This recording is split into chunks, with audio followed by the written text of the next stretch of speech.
ہم حق کے لیے کھڑے ہوئے ہیں. اسی لیے تاریخ میں اتنے عظیم نمونے ہمارے لیے رکھے گئے تاکہ انہیں دیکھ کے ہمیں حق کا ساتھ دینا آسان ہو جائے. ہم آج رات میں، کل دن میں، کل شام میں جناب خدیجہ کو یاد کر لیں، محفلیں کر لیں، قصیدے پڑھ لیں. تاریخ کی عظیم خاتون، اس قدر عظیم خاتون. روایات میں امر اکرم صلی اللہ علیہ وآلہ وسلم امیر المومنین سے بھی روایت ہے کہ 4 خاتون، پوری تاریخ میں صرف 4 خاتون کا انتخاب کیا گیا، عظیم خواتین. البتہ اور بھی بہت ساری عظیم خواتین ہیں، لیکن جو رسول اللہ کی زبان سے، امیر المومنین کی زبان سے، اس میں ایک بیوی جس کا نام ہے جناب خدیجہ سلام اللہ علیہ. اور جناب خدیجہ سلام جناب خدیجہ سلام اللہ علیہ کی زندگی کا ایک بڑا حصہ ایسا گزرا ہے کہ جہاں پر کسی نبی کی وہاں پر تعلیمات نہیں تھی، بت پرستی کا مرکز تھا، جہالتوں کا مرکز تھا، بہت ساری برائیوں کا مرکز تھا. اس کے پہلے ہم جناب آسیہ کے لیے کہہ چکے ہیں، یہاں پہ نہیں کہا، کہیں اور پہ کہا ہے کہ بعض لوگ کہتے ہیں ارے ماحول ایسا ہے، دنیا ایسی ہے، تجارت ایسی ہے، اتنا سچائی کے ساتھ تو رہا ہی نہیں جا سکتا ہے. ایسے کلچر میں ہم زندگی گزار رہے ہیں تو اتنا پاک و پاکیزہ والا کیسے رہ سکتے ہیں، کیسے اتنا باتقوا رہ سکتے ہیں. لیکن ایک مرتبہ دیکھیں کہ جناب آسیہ کہاں پہ رہتی تھی. جناب آسیہ کی زندگی فرعون کے دربار میں گزر رہی تھی، لیکن فرعون کے دربار میں رہتے ہوئے ایک بیوی اتنی عظیم قرار پائے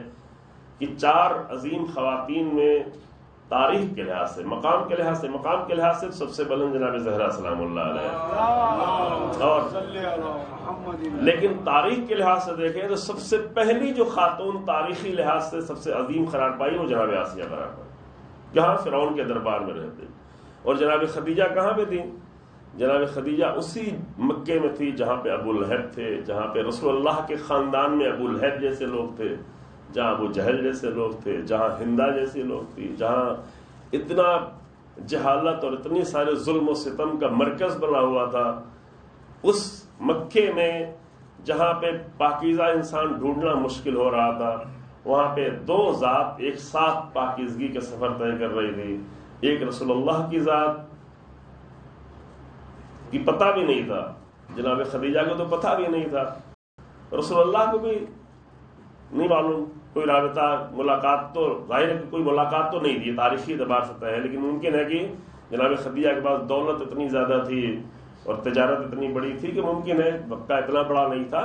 نام کی حد تک خبر رہی ہو کہ ہاں ایک ایسی خاتون ہے. لیکن ساری دولت اور تجارت کے درمیان میں اتنی پاکیزہ بی بی، اتنی عظیم بی بی، اپنے آپ کو اتنا باتقوا کہ اللہ قیامت تک کے لیے ہدایت کی نسل کو اگر بڑھانا ہے تو اسی بیوی کے ذریعے سے بڑھانا ہے. کتنا عظیم مقام ہے جناب خدیجہ سلام اللہ نے. اور جناب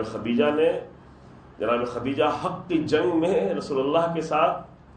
صرف بیوی بن کے نہیں رہی، رسول اللہ کی سب سے بڑی حامی. ایسے وقت میں کہ جو ابھی لوگ نہیں تھے، مثلا یہ تو دعوت ذوالشیرہ کا مسئلہ ہوا کہ جب امیر المومنین نے آ کر مردوں کے درمیان میں سب سے بڑی حمایت کا اظہار کیا اور اس پر پوری زندگی باقی رہے. لیکن اس وقت امیر المومنین کی عمر 10 سال تھی. لوگ بھی یہ کہے کہ ارے ابھی تو بچے ہیں. جناب ابو طالب کو مذاق کر رہے تھے، چھیڑ رہے تھے، اچھا تو آپ اپنے بیٹے کی اطاعت کریں. رسول اللہ نے ایسے جملے کہے تھے کہ جو میری حمایت کرے گا میرا وصی ہوگا، میرا جانشین ہوگا. تو اس طرح مذاق اڑا رہے تھے، معاذ اللہ. لیکن ایک خاتون جو پوری طرح سے رسول اللہ کے مشن میں مکمل طریقے سے، پورے اخلاص کے ساتھ، پورے وجود کے ساتھ، پوری دولت کے ساتھ. ابھی میں جملہ پڑھ رہا تھا صبح میں، آج کسی اہل سنت رائٹر کا، ادیب بڑا لٹریری، کہ جناب خدیجہ جو ہے رسول اللہ کو سب کچھ بخش رہی تھی، اپنا ساری دولت دے رہی تھی، لیکن جناب خدیجہ کو ذرہ برابر اس بات کا احساس نہیں تھا کہ میں رسول اللہ کو کچھ دے رہی ہوں، بلکہ جناب خدیجہ کا احساس یہ تھا کہ رسول اللہ سے ہم سب سے قیمتی چیز لے رہے ہیں، وہ ہے ہدایت، وہ ہے نور، وہ ہے پاکیزگی. اپنے پیسے کے احساس نہیں تھا، وہ ہدایت کے احساس تھا، میں کیا دے رہی ہوں. اور یہ رسول جناب خدیجہ کی زندگی ثابت ہے. کبھی ہوتا ہے کہ ہم کچھ دے دیتے ہیں، ایک افطار کر دیتے ہیں، بہت احساس ہونے لگتا ہے ہم نے بہت کچھ کر لیا، لیکن نہیں بھائی، اس افطار کے ذریعے سے، یہ اس عمل کے ذریعے سے آپ کو جو اللہ نے دیا وہ بہت زیادہ قیمتی ہے، بہت زیادہ عظیم ہے۔ تو جناب خدیجہ بالکل نہیں احساس کر رہی تھی کہ میں رسول اللہ کو کچھ دے رہی ہوں، یہ دیکھ رہی تھی رسول اللہ سے میں کیا لے رہی ہوں، کون سی نورانیت، کون سا تقویٰ، کون سی پاکیزگی، کون سا عمل، کون سی زندگی، کون سی بلندی، وہ بلندی جو قیامت تک بھلائی نہیں جا سکتی۔ ممکن ہے اب کتنا بھی اختلاف کرے شیعہ سنی فلاں یہ وہ، لیکن کوئی ایسا نہیں ہے کہ جناب خدیجہ کا نام لے اور احترام سے نہ لے، ممکن ہی نہیں۔ اور ایک چھوٹا سا واقعہ عرض کرتے ہیں اور گفتگو کو تمام کرتے ہیں۔ یہ نمونے اس لیے ہیں عزیزو تاکہ ہمیں تقویٰ کا راستہ طے کرنا آسان ہو جائے۔ مومنین کے درمیان میں، گھر میں، اہل محلہ ایسے ہوں، مسجد ہو،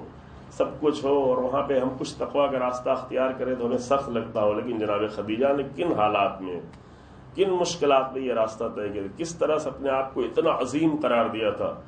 کہ جس کی بنیاد پہ یہ روایت دو طرح سے ہے۔ ایک روایت جو ہے وہ معراج کی بھی ہے، اور دوسری روایت جو ہے وہ جو ہمارے سامنے بھی دونوں روایتیں دیکھیں، ایک تو معراج میں ہے کہ رسول اللہ سے جبریل نے یہ تقاضا کیا،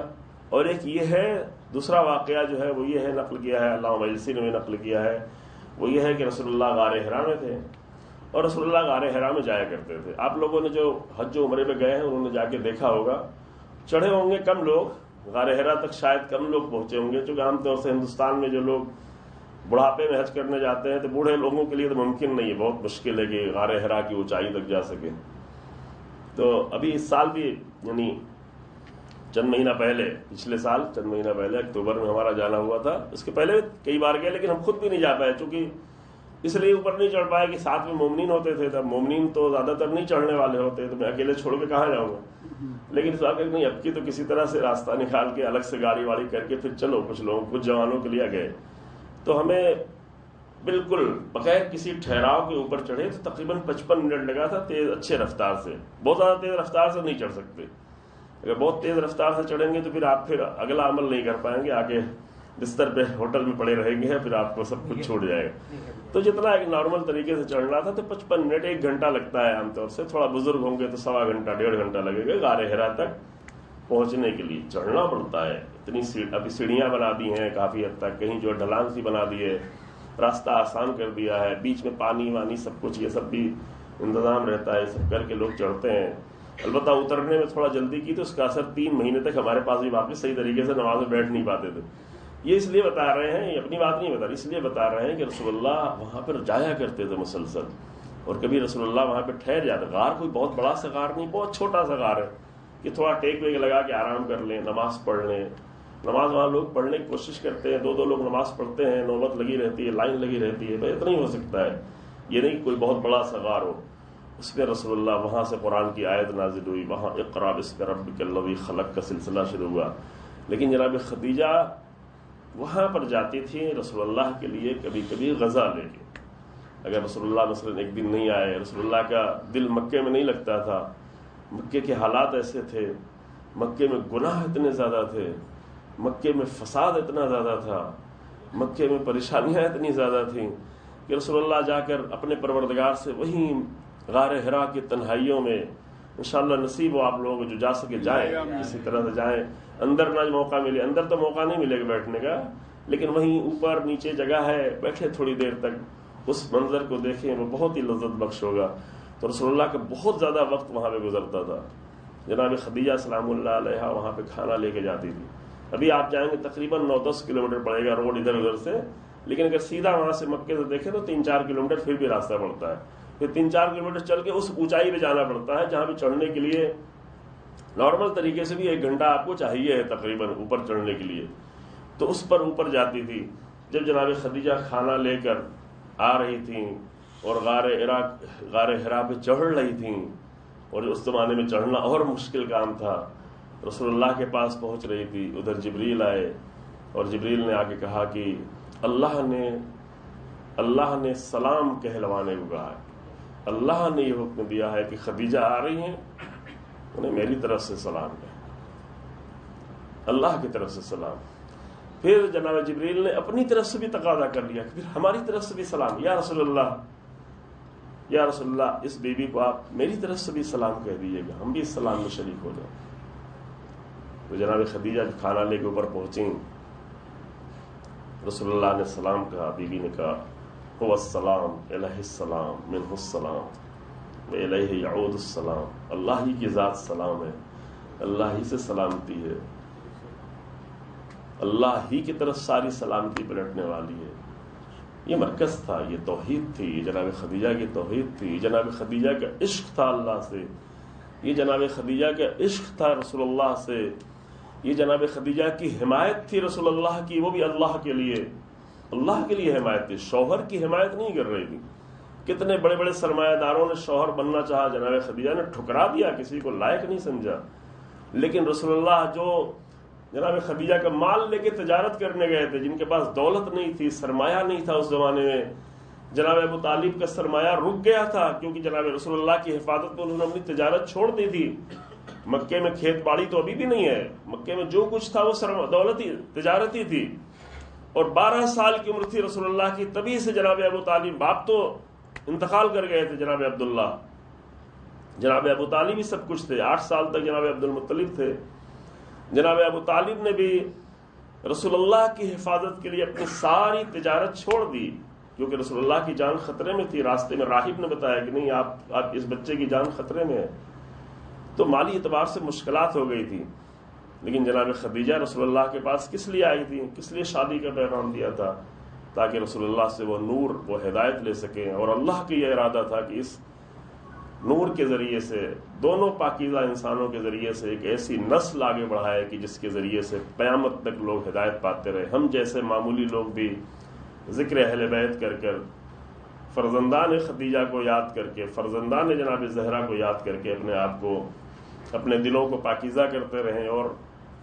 تقویٰ کی روشنی سے اپنے آپ کو آراستہ کرتے رہیں۔ اللہ کی بارگاہ میں دعا ہے کہ اللہ ہم سب کو تقویٰ حاصل کرنے کی توفیق عنایت فرماتا ہے۔